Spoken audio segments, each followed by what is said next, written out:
Hello, everybody. I've been trying to bring you some top five videos where I talk to you for a minute and then we go tabletop style. I hope you're enjoying them. I hope you subscribe and please help me out with more comments to kind of a more personal thing, the way YouTube used to be, where we could kind of just have fun with the firearms and discussing them. And you guys can let me know which ones you have experience with or which ones you own or carry, etc. The late, great Paul Harrell, of course, has a top five guns for TEOTWAWKI, the end of the world as we know it, which I've watched the long version in the background probably many times. Of course, well, which rifles you choose, which long guns you choose are probably much more important.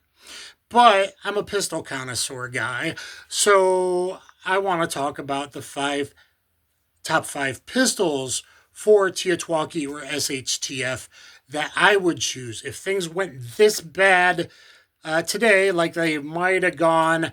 This probably won't air for a while, and right now, lots still up in the air. We know who the new president is, but had it gone the other way, this was probably pretty likely. Things are still fairly bad, but I'm hoping that by the time this airs, I really hope Russia and the U.S. have decided to try and have a good, respectful relationship again. And maybe if they sided against the other things instead of, oh, Russia, Russia, Russia bad, maybe the other people trying to control the whole world, the elites, the WEF, and everything like that, WHO and other letter organizations, maybe then things could get better. Anyway, let's talk about the top five that I would personally pick if things got that bad. Here we go. All right, guys, so here they are. These are my choices, and I want to know what your choices are and if you have experience with any of these. Don't click off. Oh, my God. There's no Glock 17 or Glock 19. Okay, well, I'm going to go in chronological order like I do in a lot of these videos. So let's start up with my first choice. This is a Beretta 92. Of course, a Beretta 92 goes back to the 70s and earlier versions, right? 92S and then an SB with the Air Force that you don't know about. And then it went to the Army trials. And then the 92F, M9 got adopted in 1985. This, however, has a nice rounded, sexy Italian trigger guard because this is the most tough Beretta ever made. Now, eventually there was some Brigadier slides, but I think this is even tougher than Brigadier slides because they were blowing the slides off with all the literally thousands and thousands and thousands around a plus P plus 9 BPLE, the original, what became SEAL Team 6 and Red Cell. But anyway, this one is the toughest. Why do I say that? It's the 92A1. This is made in Italy. Okay, nice full-size pistol. You're going to want for SHTF or TEOTWAWKI either a compact or a full-size pistol because you got shot, you fell down a hill, whatever, you lost your primary or it's empty or you need to transition in CQB, and there you go to your pistol. So, or maybe you need to hand it to your significant other or someone else. So the 92A1 was built on the beefed up slide and slightly beefed up slide of the 96A1 in different areas. But not only that, it has a captured recoil spring assembly, which is nice. You don't lose it when you got to clean in the field. And it has a buffer in it. So I could shoot hot ammo in this, which I have done a lot of the military M1152. Look at my top three and then eventually top five DASA pistols to see more of this. I just put on these Verettas because G10 grips from Lock, which is really nice. Unfortunately, the other side, I haven't managed to pull those off yet because they stripped a bit down there. So let me know if you know how I can fix that. But anyway, good full-size open top ejection, reliability, everything. The M9 the 92 is a very proven, very reliable system with great ejection. It's almost a direct feed in there like artillery. It's a locking block instead of tilting, Browning tilting action. So it is different, extremely low recoil. That's a bonus as well. A bit thick in the thicken it, though these new thinner grips here help. A bit thick, but this is still legendary. I changed it out to the GD Cocker. Also changed it out. A lot of 92s you could not, right?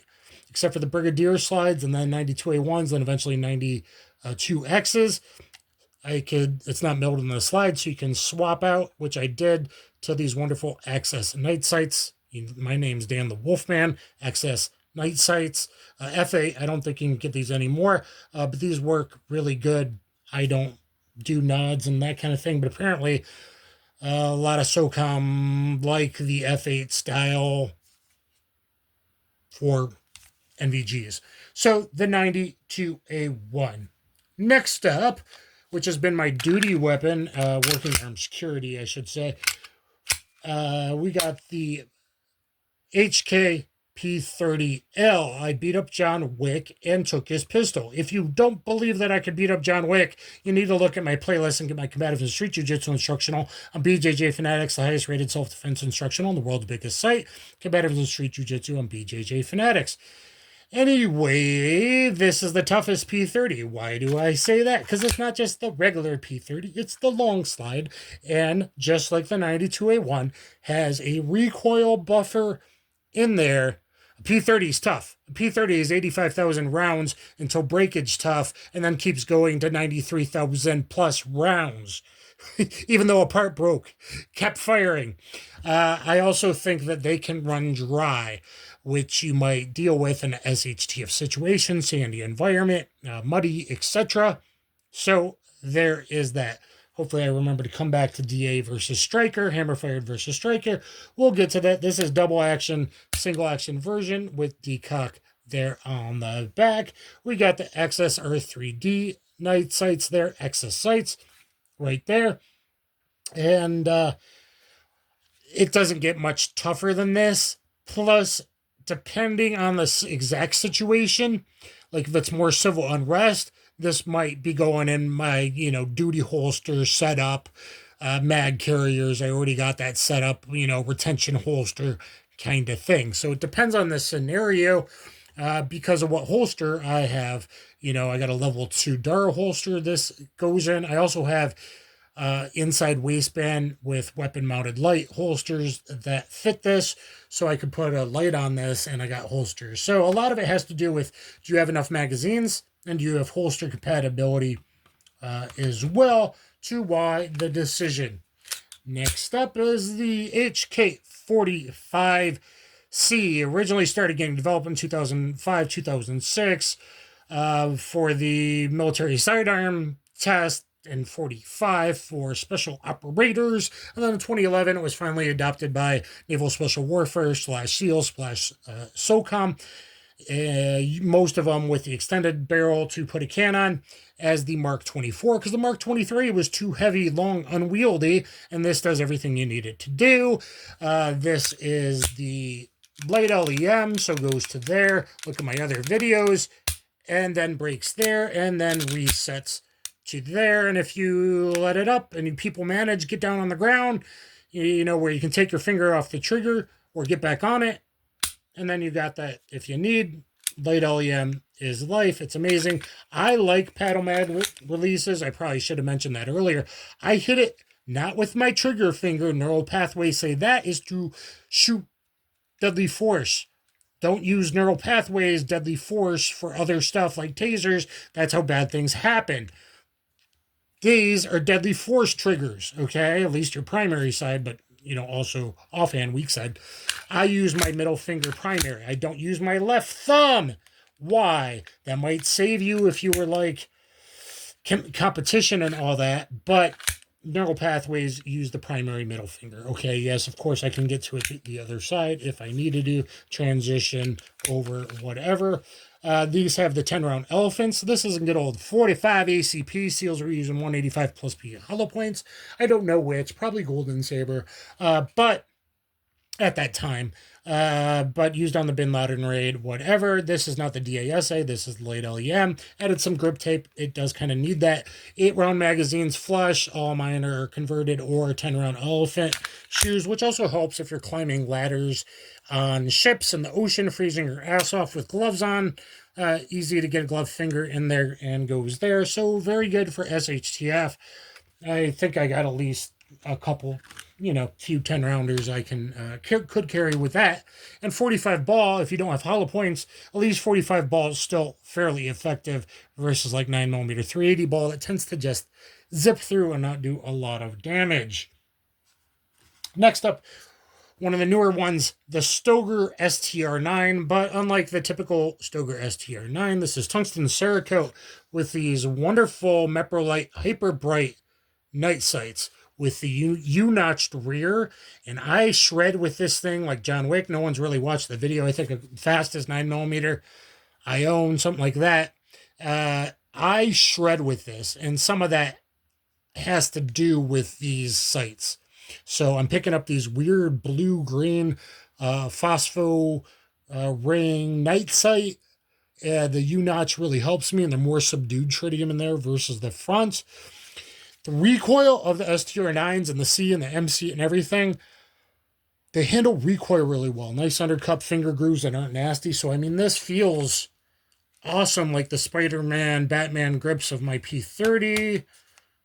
It's almost the same thing. It seems a little wider front to back. I've never done that before. But maybe that's why I shoot these so well, is because it feels so good in my hand. There's interchangeable back straps with the Stoeger STR9. Guys, this one's also budget, so if you're kidding out your family and neighbors or whatnot, you might want to pick up a few of these. Boy, there was deals on Christmas time. I try to let you know about it. I should have picked up some more, but I don't have tons, but I have a few. I'd like to get a couple more 17-round magazines. There are a few too in the future. I forgot, maybe they're 10 rounds or 7, whatever, I think I could get some longer ones eventually as well. But the most budget price, and if you're kidding out a bunch of people, because you're primarily going to rely on your rifle, right? But if you needed to hand it to someone else, again, low recoil, all that. Everything here has a rail to put a weapon-mounted light, which is good too. And I just got a weapon-mounted light inside waistband holster for this, or G19, 17s, etc., G17s, etc. That works pretty good. So now I got that for this. I got some outside waistband. This fits in. This is the Shadow Systems MR920P, because we have a 19 size grip length. We have a 19 size /plus comp, so a really efficient comp, to make it a 17 size, so it fits in 17 holsters. Out of the gate, mine's been perfect. Maybe that's because I actually clean and lube my pistols instead of letting a pistol sit for 2 or 3 years before you get shipped, especially overseas pistols, guys, with lube that gets cold and coagulates and everything. It needs CLP, guys. Clean and lube your pistols. Hand rack the slide 100 to 200 times before you go to the range. And, it would be great if you used, especially European pistols, hot 124 grain instead of Putt American cheap-ass 115 to break in a pistol. It's like a Ferrari. Don't put 87 octane in it. Drive it slow for 300 miles with 93, and then you can start gunning it as those ejectors and everything start working out. Biggest advantage to this one is it takes all Glock 19, 17 longer magazines, P-mags, like that it comes with, all kinds of aftermarket magazines. X-Tar, you can buy a shit ton cheap from X-Tar. Nice undercup, really good texture, front and back. Backstrap angles can change where this one is. The medium's a little high for me, but with I can still conceal it with the mag well. It funnels my hand in, just like I talked about the elephant shoe. You get a master grip, it funnels you in. What's great about this one is the direct mount optics mounting system, which I appreciate for duty use, serious use, SHTF use, because I don't have to worry about plate screws and all that. It's a direct mount, put the Gideon Omega, a huge window. which is just like SROs, which a lot of tier 1 like, because the big window lets you find the dot right away, guys. It lets you see in their hands if you need to pull the trigger or not, right? If they're grabbing a weapon or not. So, big window, but the sights that come on it, front night sight, black serrated rear, were great and fast. You can see me do the Rangemaster Handgun Core Skills test for the very first time in my life shredding, making expert with this. And you can like kind of lower co-witness, but I could still use it even if, mud got in the injector, whatever. So which one would I carry into battle? Well, when I didn't have these others, it was this one. Okay, when my collection was smaller. But metal frame get cold in winter or hot in the desert. That's not awesome. Especially, I got the Illuma grips on the other side. Might need to change it out of the G10, but like I said, I'm having problems. But I can be two-face. I mean, it's kind of cool, right? Both are awesome grips. This P30L might still get it because of, like I said, the holster and rig setup that I got. Okay. Plus, I can use these magazines and a P2000 and, other stuff, USP compact, I think, and stuff like that. So that gets it done as well. Plus, it's ambidextrous completely, right? Yeah, completely ambi. So that's a good advantage for that. Plus, the most rounds between failure, most rounds before parts breakage, etc. I also know this was heavily tested by SOCOM with plus P ammo. Okay, so I know this is good to go as well. And if all you could find in basements trying to find stuff was ball and 45, still pretty good. And 45 HST is going to drop someone faster than any other handgun projectile on the planet, most likely if you put 2 or 3 in the upper thoracic cavity. Now, why doesn't this? Probably not, because of weight of ammo. So if I load up 4 magazines, 1 in gun, 3 extra, 10 rounds of 45, it only drops it so much, even if you go to 185 plus pills. But weight, honestly, even though I'd love to rock the 45, weight puts it down. Now, nice trigger again. Budget STR9. If I was shooting up a family, I'd grab a whole bunch of these. The grips, I think, work for just about everyone. It feels great and handles recoil amazingly well. But I think it's durable. All the parts, trigger mechanism, long-term durability. Will this go 5,000, 7,000 rounds? Yeah, I think 10,000 rounds, no problem. Will it go 93,000 like this? I mean, you're probably not surviving that long and shooting most rounds out of a pistol, but we're talking cool, zombie apocalypse hypotheticals here. Shadow systems. Now, I got the high-tech, awesome version, fluted barrel and all that. So mud and dirt can get in here, guys. But the ability to grab, everyone's going to be running G19, G17 clones. To be able to grab mags off the bodies you just smoked is leading me towards this. Plus, if I lose my rifle and I still have to engage guys with rifles trying to kill me after I tumble down or whatever, I'm probably going to be a lot more accurate. I can do okay at 50 yards with certain pistols with iron sights, but let's say I had to make 50, 60, 70 yards. Red dot is just going to help most people, right? So, and since I can co-witness with this setup, and it's taking Glock mags, it's probably this, even though, yeah, you can get mud in there. We learned in GWAT that, yeah, guys were pulling 92s and 1911s and getting a click instead of a bang. Because when it's exposed in your duty holster, you're landing in helos, the fine sand is getting in to the hammer mechanism, all that kind of stuff. So yes, actually hammer-fired guns are not an enclosed system. They should all be like the HSC. My God, designed in like 37, 36, 37, issued in 1940, the Mauser HSC, where it's enclosed even if it's cocked. Too bad everybody didn't do that, because that is actually an issue. 45, too much weight. STR9, close. Most likely, Red Dawn scenario, I'm doing this. Civil unrest scenario, because of the belt rig, I'm doing this. So let me know, out of these 5, which one you have experience with, which one you would pick, or if not, let me know what your choice is in the comments down below. Please thumbs up, share, subscribe. Thank you, everyone. Kaboom.